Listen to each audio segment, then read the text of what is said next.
A paz do Senhor, meus queridos, meus amados irmãos. É uma alegria poder estar mais uma vez com você. Receba aí o meu cumprimento. Que Deus continue abençoando você e toda a sua família. Nós estamos juntos para fazer o comentário da primeira lição do ano de 2019, a revista da classe dos jovens. Vamos estar estudando esta revista no primeiro trimestre de 2019.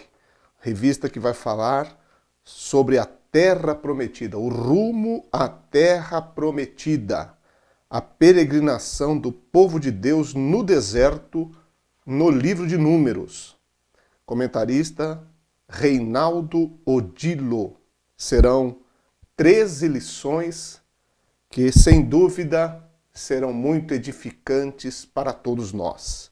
A lição de número 1, ela tem como título o livro de Números, Caminhando com Deus no Deserto. Então vamos tratar aqui de estudar sobre o livro de Números, este importante livro do Antigo Testamento. O texto áureo desta primeira lição nos diz: Ora, tudo isso lhes sobreveio como figuras, e estão escritas para aviso nosso, para quem já são chegados os fins dos séculos. Primeira carta de Paulo aos Coríntios, capítulo 10, verso 11. A síntese da lição: a peregrinação dos hebreus pelo deserto, rumo a Canaã, por aproximadamente 40 anos, revela lições importantes para a igreja da atualidade.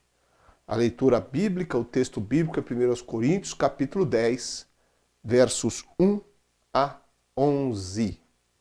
E a lição está dividida na sua primeira parte sobre o livro de Números, na segunda parte, as experiências no deserto, e a terceira parte, Cristo no deserto. Vamos então aqui pensar um pouco nessas divisões, trazendo para você alguns subsídios para esta importante aula baseada no livro de Números. Como você sabe, o livro de Números é o quarto livro do Pentateuco. Os 5 primeiros livros de Moisés são chamados de Pentateuco e Números é o quarto livro. No hebraico, ele está intitulado como Bamidbar, que quer dizer no deserto. Esse é o nome em hebraico. Porque nele está a narrativa da história dos israelitas durante a longa peregrinação ou a longa permanência no deserto. Por isso que no hebraico o nome é Bar-Midbar. Ele é chamado também de livro dos censos, por causa dos censos contidos nos primeiros capítulos do livro de Números. Na Septuaginta, que é a famosa tradução para o grego, recebe o nome de Números, que também é uma referência aos censos contidos no livro. Quando você lê o livro de Números, você percebe que o estilo deste livro é dramático, legislativo e narrativo. O livro de Números, ele tem um esboço. É importante a gente ter essa visão geral do livro, com esse esboço do próprio livro. A primeira parte do livro, que vai do capítulo 1 ao capítulo 25, traz as experiências da geração que saiu do Egito e que agora estava no deserto. Aquela geração que, liderada por Moisés e Arão, saiu do Egito e está agora peregrinando no deserto. Faz desde o capítulo 1 ao capítulo 25. E nessa primeira parte nós temos as seguintes divisões. Primeiro, a obediência a Deus e os preparativos para a peregrinação, que vai dos capítulos 1 ao capítulo 10, contendo aí nesta parte a organização das tribos ao redor do tabernáculo, nos capítulos 1 a 6, as orientações em relação ao tabernáculo, dos capítulos 7 a 10. Depois nós temos a peregrinação até Cádiz e a desobediência de Israel a Deus, que vai dos capítulos 11 ao capítulo 14. Nós temos aí várias murmurações contidas nos capítulos 11 e 12, e nós temos a história dos espias, que estão contidas nos capítulos 13 e 14, a famosa passagem daqueles 12 espias que foram espiar a terra de Canaã. E todos nós lembramos que daqueles 10, e na verdade toda aquela geração, somente Josué e Caleb creram em Deus e entraram na terra prometida. Depois nós temos a divisão que vai dos capítulos 15 ao capítulo 22, verso 1. Nessa parte do livro, nós temos a peregrinação de Cádiz até Moabe, saindo de Cádiz, indo a Moabe, capítulos 15 até o capítulo 22, verso 1, que nós encontramos nesta parte do livro. Nós encontramos referências a leis e sacrifícios, no capítulo 15.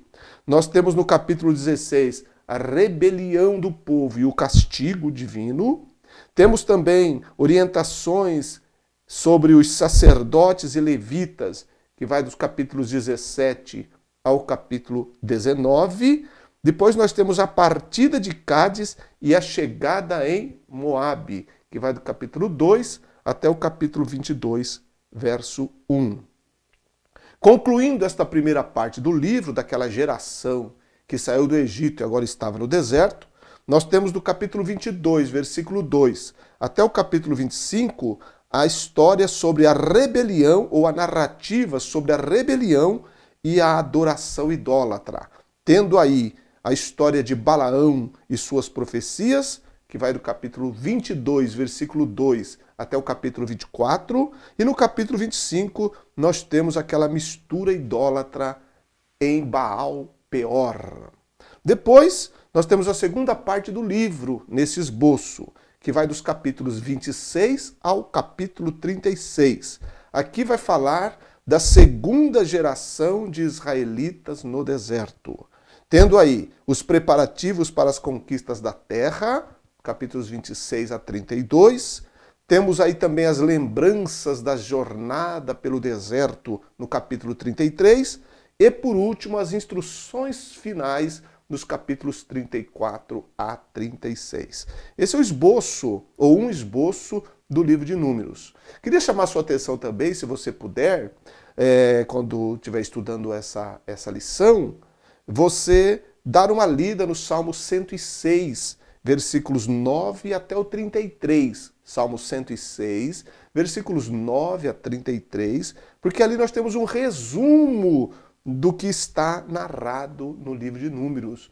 Um breve resumo da história narrada em Números nós temos aí nessa porção do Salmo 106. Muito bem. Depois nós temos na nossa lição a segunda parte da lição, que fala sobre as experiências no deserto. As experiências que o povo de Israel passou no deserto. Analisando e olhando essas experiências que os israelitas tiveram, nós aprendemos algumas coisas. Primeiro, nós aprendemos sobre a importância da obediência a Deus. Deus libertou o seu povo da terra do Egito e Deus queria obediência.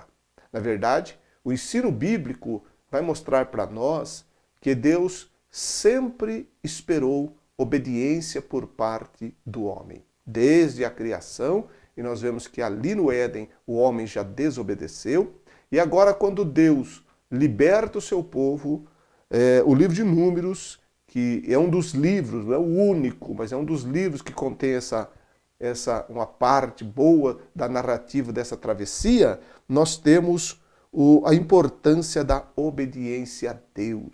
Obediência a Deus, obediência esta que faltou ao povo de Israel. Outra coisa que nós aprendemos com essas experiências dos israelitas é a questão sobre o perigo do pecado da murmuração. Terrível pecado da murmuração. Como Israel caiu no pecado da murmuração. Murmurar de Deus, murmurar da liderança de Moisés e de Arão, enfim, murmuração porque ficavam com saudades de comer as comidas lá do Egito, murmuração até mesmo por causa do maná, enfim, uma série de murmurações e os castigos de Deus advindos do pecado da murmuração. Então nós aprendemos que devemos tomar cuidado com o pecado da murmuração. Que o Senhor nos livre, que o Senhor nos purifique, que os nossos lábios sejam purificados desse terrível pecado da murmuração.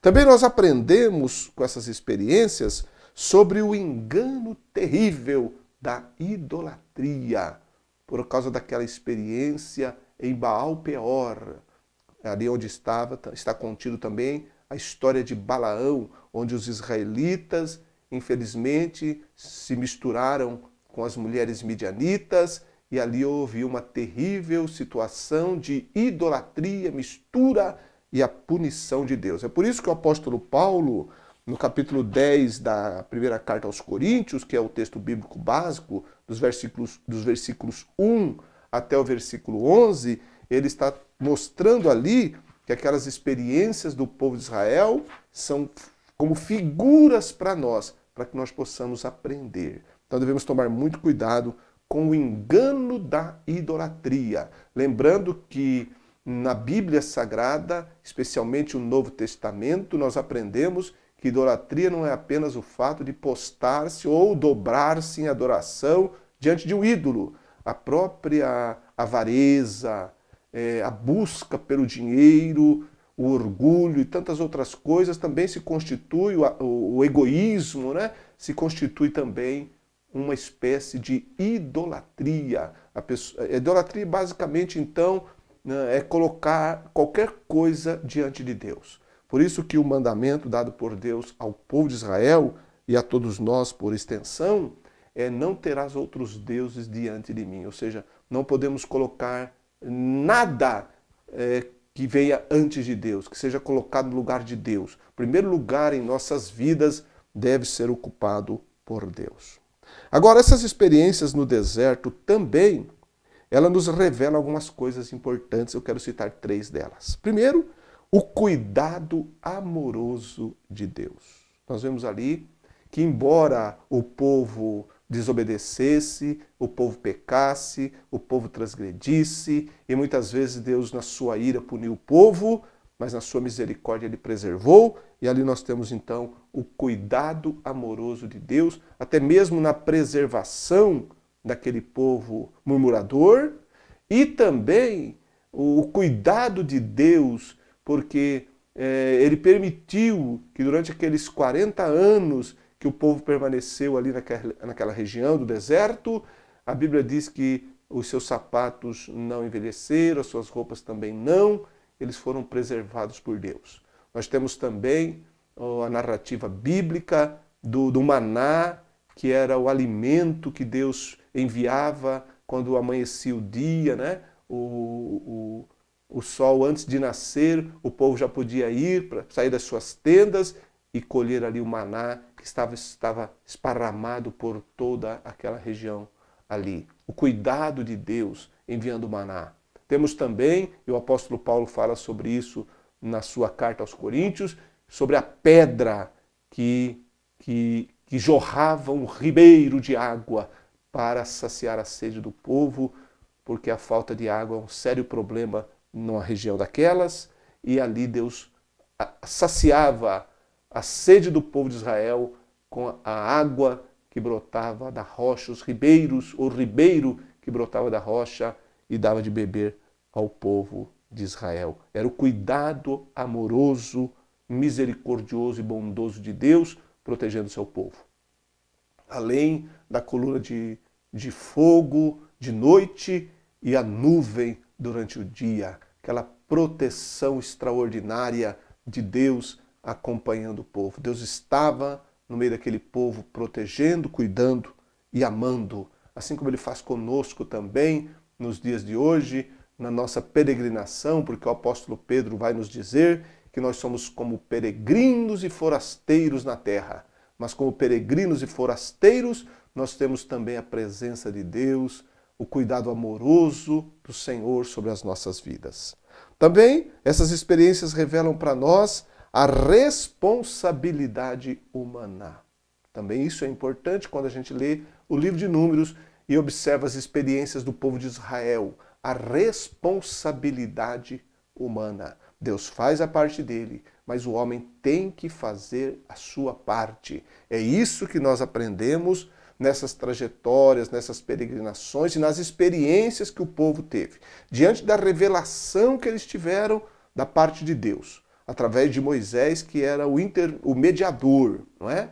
Essas revelações que Deus lhe permitiu àquele povo, além dos sinais extraordinários e maravilhosos, a lei, as orientações, os mandamentos, toda essa riqueza que foi dada por Deus àquele povo, fazer com que a responsabilidade deles diante de Deus também fosse requerida. Era importante que eles assumissem uma responsabilidade diante de Deus. Lembrando o estudo já do livro de Levíticos, que nos mostra que Deus se revelou o Deus santo, mas também exigiu santidade daquele povo. Então a responsabilidade humana é importante. Deus deu ao homem, todos nós sabemos, o livre-arbítrio, o direito de escolha. Mas quando alguém se propõe a servir a Deus e a andar com Deus, ele tem que entender que ele tem responsabilidade diante da sua decisão e diante da sua tomada de atitude. Aquele povo saiu do Egito, estava agora sob os cuidados de Deus, mas também sob as orientações de Deus, e tinha responsabilidade diante daquilo que Deus havia lhes dado. Isso não é diferente nos dias atuais. Deus também tem nos coberto de bênçãos, Deus tem nos dado muitas oportunidades, embora nós tenhamos o nosso direito de escolha, e isso é importante, que nós possamos entender que precisamos escolher as coisas certas, as coisas que dizem respeito a Deus, para que possamos também assumir a nossa responsabilidade de forma sensata, de forma coerente, de forma sábia, diante de Deus, porque um dia nós seremos julgados, estaremos prestando contas diante do nosso Criador. Esse é o ensino da palavra de Deus. Cada pessoa, cada ser humano estará diante de Deus prestando contas. Então, Deus vai cobrar tudo aquilo que Ele permitiu ao homem. Seja crente ou não crente, todos serão julgados um dia diante de Deus. Porque embora tenhamos o livre-arbítrio, mas nós temos compromisso com o nosso Criador. E mesmo que alguém não sirva a Deus, ele um dia terá que prestar contas de acordo com aquilo que ele foi iluminado, de acordo com aquilo que ele recebeu, de acordo com aquilo que a sua própria consciência lhe revelou, lhe mostrou. Agora o crente não, o salvo não. Ele tem a revelação da palavra de Deus, ele tem a graça de Deus, e um dia também nós temos que prestar conta diante de tantos dons, tantas dádivas, tantas maravilhas que Deus nos tem dado através do seu Santo Espírito. Outra coisa que nós apresentamos com as experiências, ou o que essas experiências nos revelam, né, as experiências de Israel nos revelam, é sobre a fidelidade de Deus em seguir com os seus propósitos. A Bíblia diz, o apóstolo Paulo falou, que se nós formos infiéis, Deus permanece fiel, porque Ele não pode negar-se a si mesmo. Deus é fiel em todo tempo Deus é fiel e glória seja dada a Ele por isso. Deus é fiel. E, embora aquele povo tenha sido infiel por diversas vezes, nós vemos ali que a fidelidade de Deus em seguir com seus propósitos em momento algum foi abalada. Ele puniu sim, diversas vezes aquele povo, mas a promessa que ele havia feito com Abraão, Isaque e Jacó, ele permaneceu fiel. Porque ele, diz lá o escritor aos Hebreus, que não tendo por quem jurar com relação no relacionamento, nas palavras que ele disse a Abraão, o escritor aos Hebreus diz que Deus, não tendo por quem jurar, jurou por si mesmo. Porque não tem ninguém maior que Deus para que ele pudesse jurar. Então ele jurou por si mesmo. Então a fidelidade de Deus nas Escrituras é algo extraordinário e maravilhoso. E no livro de Números, através dessas experiências que o povo de Israel passou, nós aprendemos sobre a fidelidade de Deus. Ele é fiel em seguir com os seus propósitos, em todo o tempo.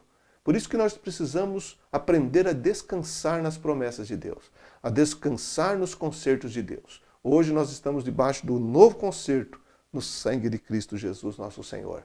E nós devemos entender que tudo que Deus planejou para nós, fielmente se cumprirá. Então, nos momentos difíceis que você muitas vezes atravessa, naqueles momentos de dúvidas, de incertezas, de fraqueza até na fé, não se deixe abalar. Não se deixe ser vencido por essas situações. Fortaleça a sua fé na fidelidade de Deus. Você serve a um Deus fiel.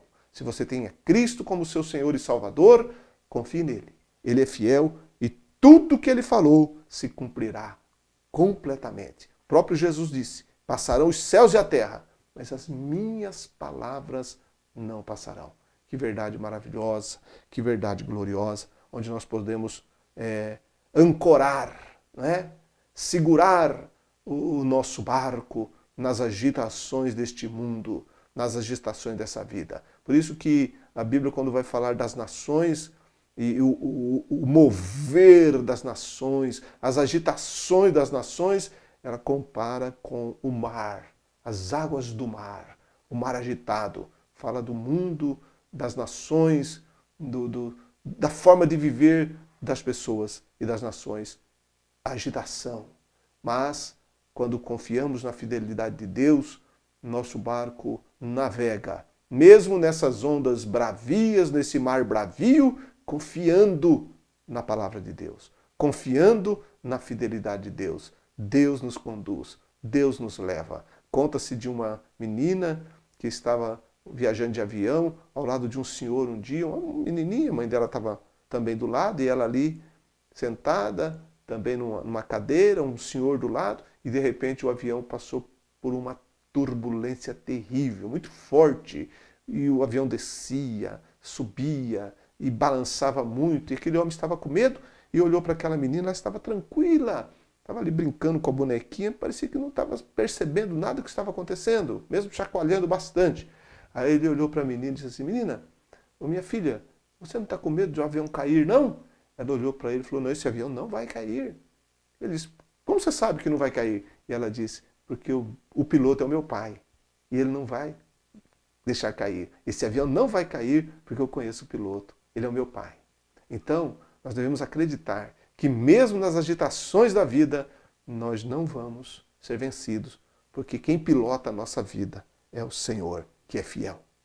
Por último, essa lição, ela traz o seu terceiro tópico, que é Cristo no deserto. A apresentação de Cristo no deserto em três situações. Primeiro, a pedra que os seguia. 1 Coríntios capítulo 10, verso 4, o próprio apóstolo Paulo deixa claro a figura da pedra, aplicando-a a Cristo Jesus, nosso Senhor.